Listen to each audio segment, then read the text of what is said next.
হিমন্ত বিশ্ব শৰ্মা ডাঙৰীয়াই গুৰুত্ব প্ৰদান দিছে। আজি স্পৰ্টছ আন্তঃগাঁথনি প্ৰত্যেকটা সমষ্টি পৰ্যায়লৈকে লৈ গৈছে। এটা এটা সমষ্টিত মিনিমাম এটা এটা ষ্টেডিয়াম, তাৰ বাদেতো অন্যান্য মানে ইনফ্ৰাষ্ট্ৰাকচাৰো আজি বনাই আছে।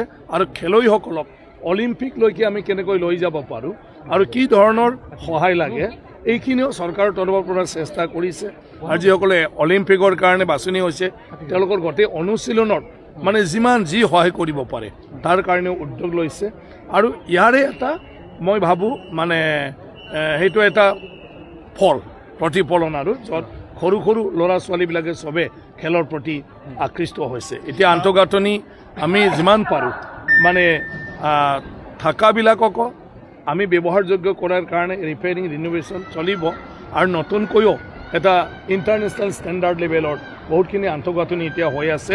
নেহৰু ষ্টেডিয়াম এটা একদমবাৰে আপোনাৰ মানে ফিফা ৱৰ্ল্ড কাপ মানে যিটো প্লেগ্ৰাউণ্ড ইয়াৰ ষ্টেণ্ডাৰ্ডত হ'ব, এতিয়া এইটো কনষ্ট্ৰাকশ্যন কৰিবলৈ গৈ আছে।